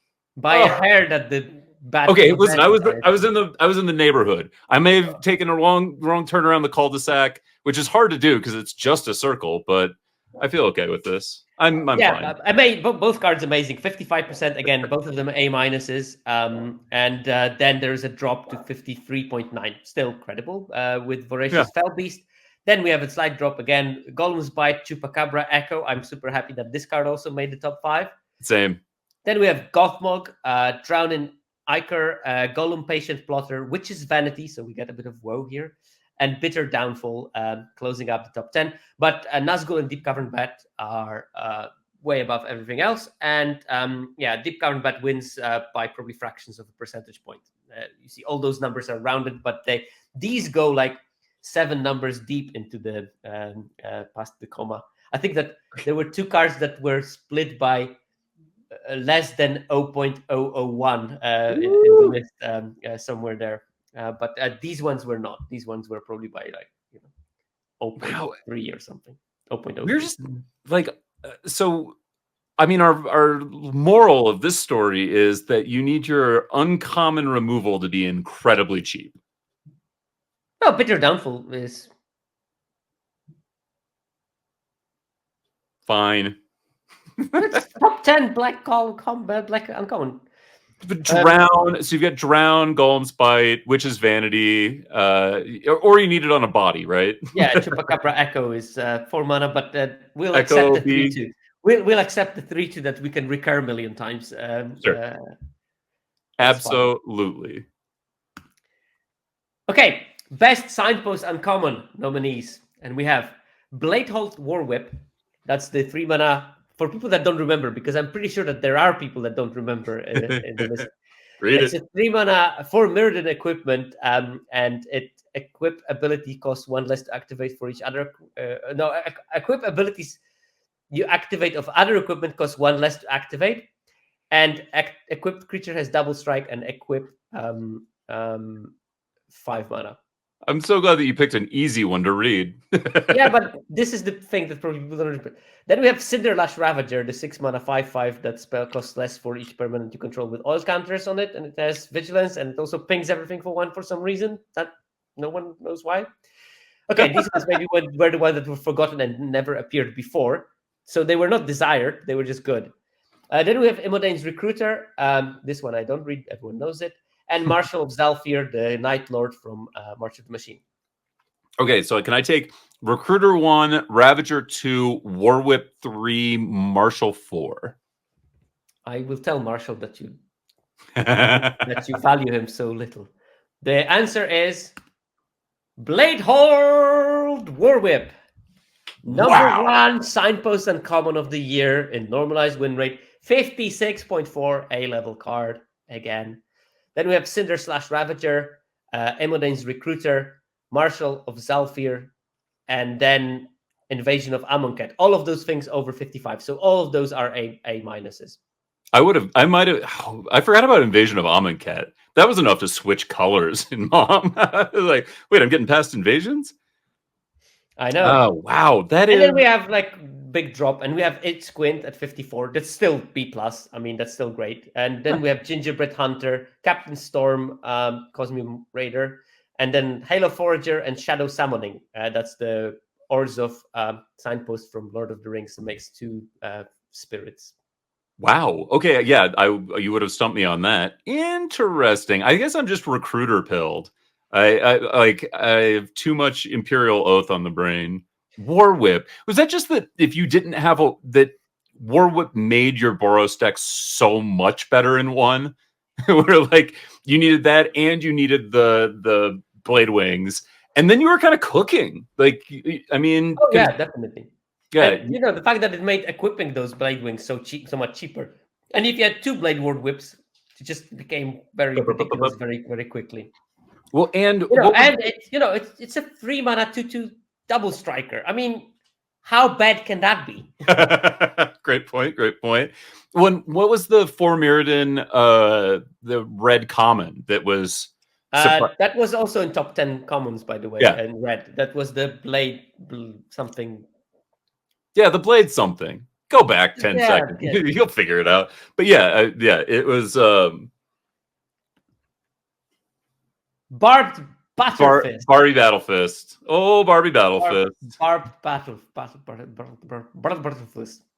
Anyway, here we have the best signpost uncommon and this Bladehold War Whip, which was probably a surprise to many of of you who listen. Right.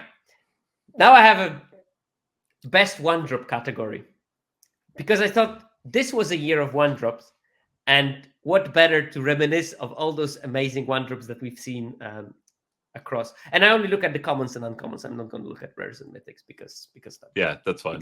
Because why not? Agreed. We have Captive Weird. Oh, so much love this card. Evolving Adaptive, Ruin Lurker, but Spyglass Siren. I mean, I want to say adaptive here. I mean, are we normalizing for what? Like, did something silly happen between when we saw the win rates of all of these cards and now? Nothing happened. This is the same win rate. Okay, great. I think it was adaptive, right? Or was it Ruin Lurker Bat? Oh no. I think that green is so much lower than everything else that I take Ruin Lurker Bat here. Oh god, this is just turned into a memory test. Siren. By a lot. I mean, by a lot. The 56% win rate of the Siren is just unbelievable. I mean, this card is going to be a staple of Constructed for years to come because it's going to be hard for them to make a better blue 1-drop unless you're, Mausoleum Wanderer territory kind of situation. So Spyglass Siren 56, then we have Ruin Lurker Bat. Thank you very much, Watsy, for picking up this name that is an absolute tongue twister. Rural Juror Bat. Evolving Adaptive, Captive Weird. And then we have Miner's Guidewing, which, is a common. And it's number 4 in the list. And there are uncommons behind it. There's a Swooping Lookout behind it.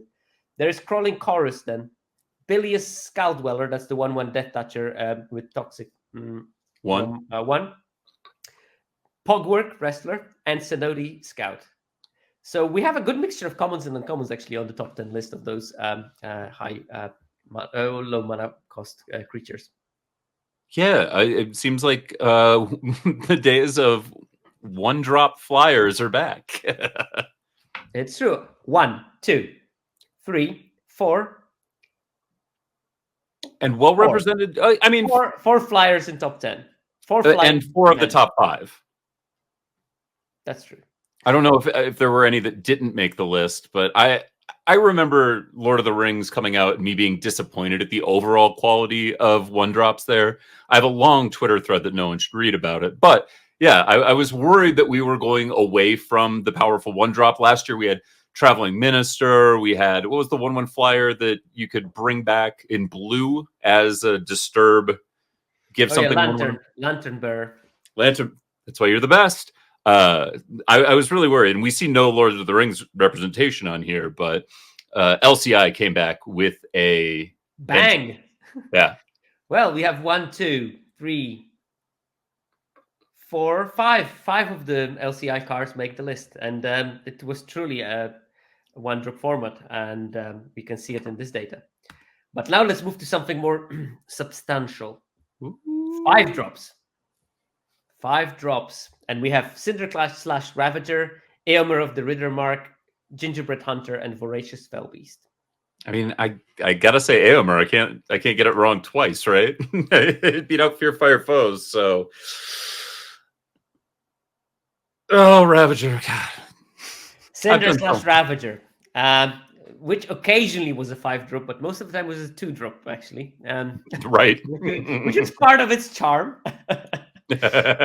Um, 56%. We have Aylmer, we have Gingerbread Hunter, Voracious Fell Beast. Basilica Shepherd makes it Wow. at position number 5 as a common again, just above Mouth of Sauron. Furnace Strider, another common. High Fae Negotiator, really solid uncommon from Whoa. Once Drain. Emoti, the only bright spot in the Simic's miserable year, had to be reprinted from times gone by. And Twister Sewer Witch. There's actually quite a lot of the black cards on that list. And this is like so sad because 5-drops should be the domain of green. And we get And the technically, Gingerbread I mean, Hunter, which is, Ravager. yeah. Gingerbread Hunter is green. Ravager is Gruul, which is on theme, and Emoti is sort of green Simic. But it was mainly splashed in decks. Yeah. But you have like Mouth of Sauron, we got the Twisted Sewer Witch, we got the High Fae Negotiator, we got the Voracious Fell Beast. So there's something wrong with the design if there is not like 6 green creatures on the best 5-drop list. I'm pretty sure that this would change if we would add rares, and we would get some of the green rares on that list, but they would probably be still outshadowed by red 5-drops, for example. Well, and I would be disappointed, that there wasn't more green representation on 1-drops, because I always think about green as the color of elves, of birds, of cheap mana dorks. Can't be printed into standard now, though, so we don't get them. So green's really just taking up the mid range, the sweet middle of a game that everybody loves. That's so why much. it has the best 3-drops like Breeding Champion and Inspiring Overseer. Oh Lord, pray for green. People's the Choice People's Award. Awards. The people have spoken. I made a poll on Twitter yesterday, and I asked people what was the best format, and I couldn't pick Lord of the Rings because Twitter only allows you to make 4 choices, and I didn't want to make a complicated tiebreaker, multiple elimination round kind of poll. Also didn't have time for that. So we have 4 formats to choose from. 1, Mum, WoW, LCI. And what was the sample size? What's N here? The sample size was 2,600 and a bit. Oh, okay. I was surprised. I was hoping for like, maybe 300 votes. I got more than 2,000. I love it. Well, I mean, let's go with the most played format then in Mom. Mom's the word again. It had 41% of the votes. 33% of the people said WoW. 16% of the people said LCI, and 10% of people said 1. I represented for WoW, for the record, but that's fine. This is exactly my order of preference of those sets, and I would be putting Lord of the Rings between Mom and WoW if I had that option. Interesting. I found Lord of the Rings just kind of flat as a format. But I am a big Tolkien fan as well, so that's... Yeah, which is fine. Yes, absolutely. And I'm a big fairy tale fan. That's why I picked WoW. I think it was a good year overall. I didn't feel like we had that many clunkers over in terms of sets. There wasn't like a Streets of New Capenna that I could point out and go like, oh, never again. I like Streets of New Capenna. I know that there were mistakes made, but it was people were drafting it wrong. Yeah. What was your beef with 1? Why didn't you? If you said that this is your order, I think 1 was fun for like 20 to 30 drafts, but my 1 would have been better if only 17 Lance users were allowed on Arena. I think that it was, honestly, the format was ruined by people just chasing this dream of poison kills, and it forced you to draft something because white and black were so overdrafted because people tried to make this white-black toxic deck that was anyway not so great. And if people drafted it better, it would have been a better experience. And I think input drafts of 1 were actually good. But on Arena, it was just slightly problematic. Hazard of Blast was also not a healthy card. Yeah, that's correct. Ooh, good point. I'm surprised that didn't come up at all. I thought that that would have been. No, it just didn't win enough, but it was annoying enough. That's an award. Didn't win enough, but was annoying enough award goes to Hazardous Blast. All right. Unfortunately, we won't get our surprise guest because the bloody person didn't reply to me. So that's fine. But we are getting to the last category, and that is the best card of the year. The card that won the most of all the cards that we played this year in game and hand win rate on 17 lens. And the nominees are Alka-Seltzer, Deepest Betrayal, Bonehort Dracosaur, Graf Triplets, or Cory Baumeister. Orcish Baumeister, sorry. All right. I know at one point that Orcish Bowmasters was truly a dominant 17 lands card, like a historic level, and then time passed. Gruff Triplets, also absolutely dominant. I don't know where. I feel like it's still too early for me to tell with LCI. I'm gonna go with Bowmasters. I'm gonna stick to my Twitter guns on this one because it was truly just an unfun card to play against. I know that you have your own issues with Gruff Triplets, which I agree with, but I think Bowmasters was just my biggest groan test of the year. I was playing Graf Triplets just yesterday, and I had no problems with them then. Fair. Bonehort Dracosaur is the card of the year. Bony baloney. 62.9% normalized win rate, which is truly, truly insane. No card in the last 2 years, or at least since Midnight Hunt, has been even remotely close to that kind of normalized win rate. It's the reason Mario, that this tier exists. It's a normalized win rate, so it changes. This is comparing all the sets and assuming that they all have win rate of 50% on average. Second place is Orcish Bowmasters, which was the number one with quite a large margin over the next one before, I thought at least, because before that it was Graf Triplets. And Aklazot's Deepest Betrayal just squeezed in between Graf Triplets and Orcish Bowmasters with 61.8. But 1 percentage point at this level, this is a lot. Sure. Because this means it's been a whole 1 percentage point better than the second best card in, 2 years of history of Magic in terms of win rate. That's absolutely absurd. And we have a bunch of bangers on that list as well. We have Anduril, Flame of the West, 61.2. We have Elish Nord, Grand Cenobite, Nissa, Ascended Animist, Sunfall. Remember that one? Oh, this is just my PTSD list, is what you're reading. I think that was my play of the year. It's not a category. It was my play of the year. No, when my opponent Sandfelled me and made a 7/7 Phyrexian thing, and then turn after Sandfall, I cast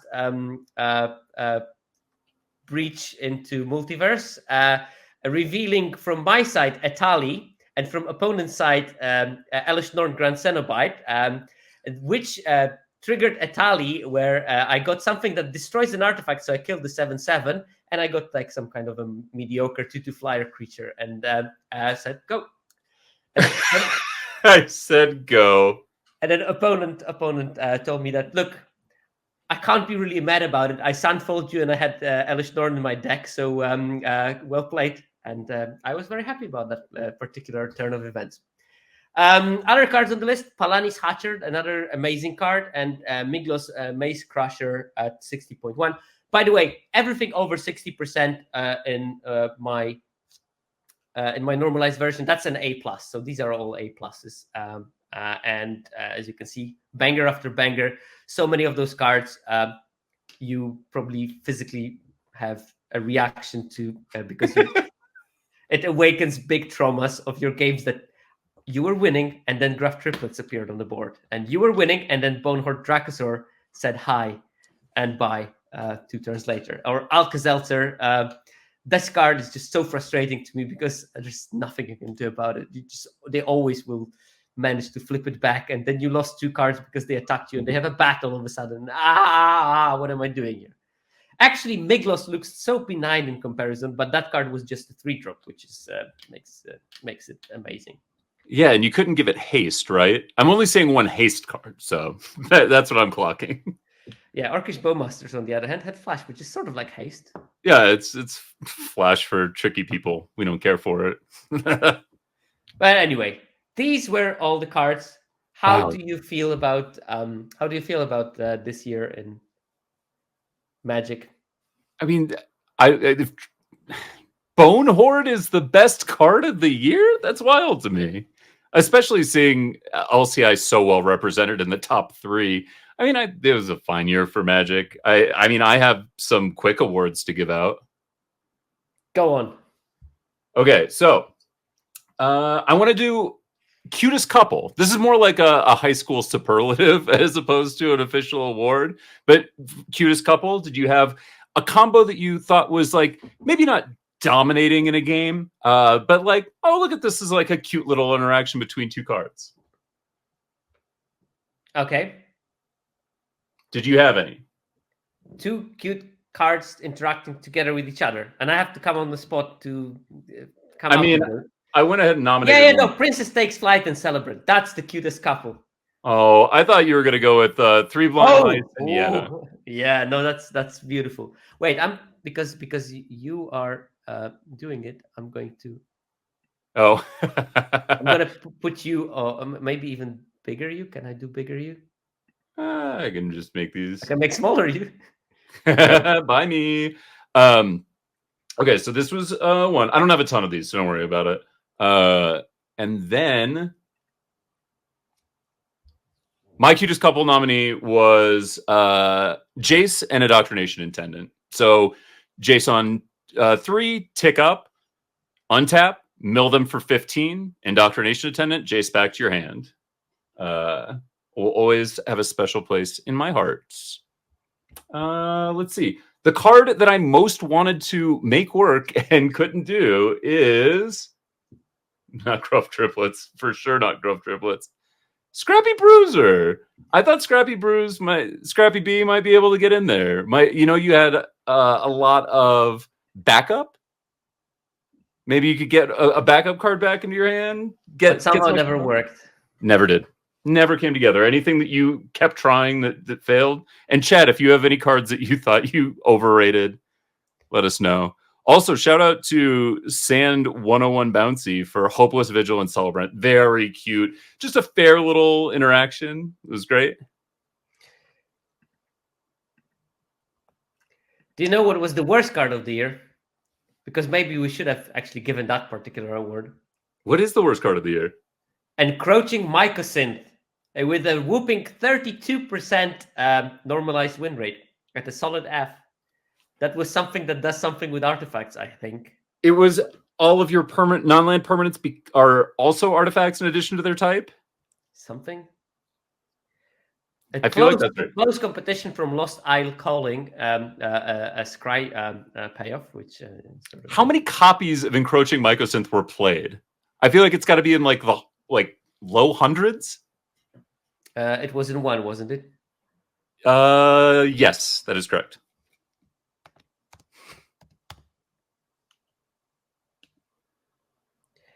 It was played 691 times.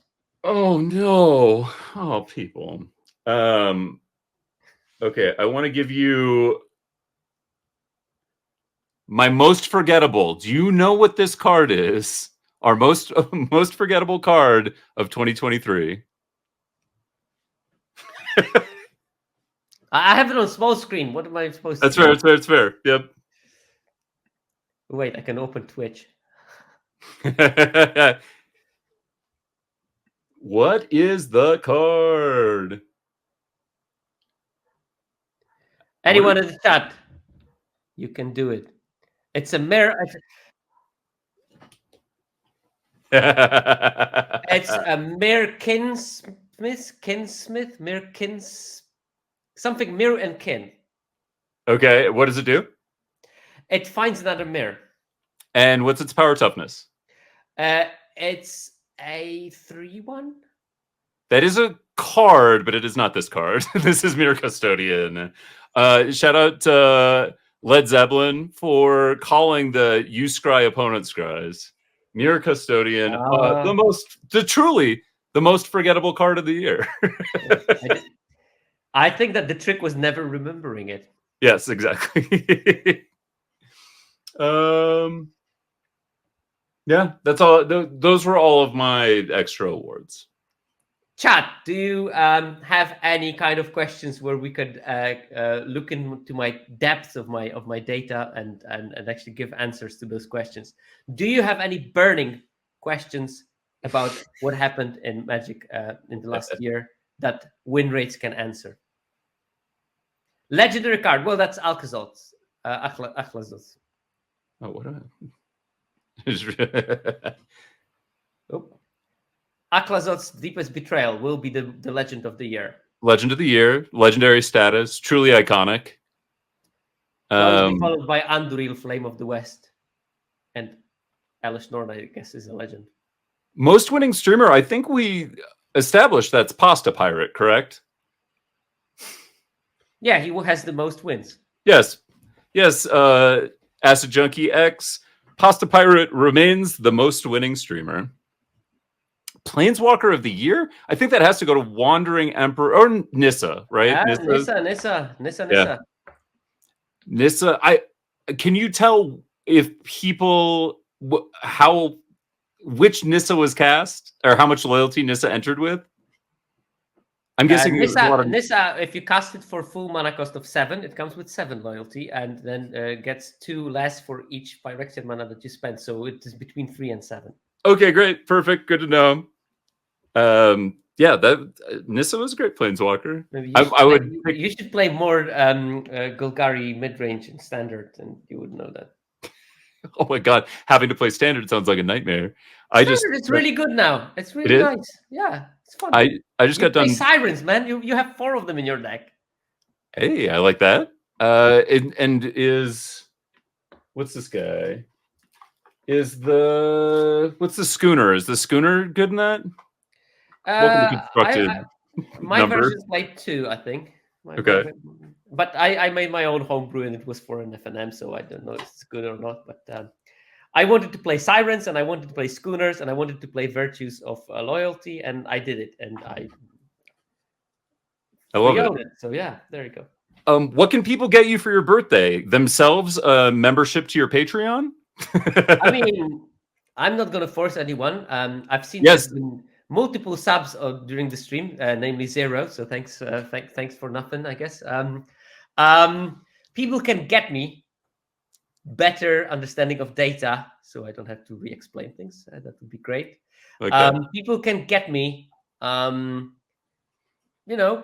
sometimes a nice word, because digging in data is a pain. If you have funds to become a patron, you can do that and you get perks, so that's not a complete waste of money, I guess.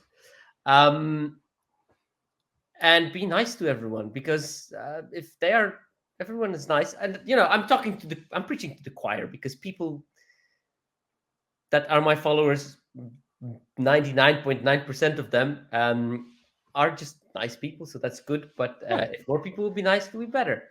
Followers who aren't named Josh. Yeah. The Sizzler King. So yeah, that's what they can get me for my birthday. And yeah. With that, we're going to move to the acknowledgements. And I'm going to thank Fake Jake Brown, because he's going to have a hell of an editing for that one. Thanks for putting the E on there. I like it. But I have half of my slides that have the E and half that don't, and depending on which one you copy and which presentation I copy, paste, and edit, I never go that deep as to correct the final slide. Obviously, thanks to the 17 lands, I mean, I wouldn't be able to get a normalized game in hand win rate without their actual game in hand win rate. So that's very important, and the amount of work that they're putting in is blinks me by several factors, I guess. So yeah, give them some love.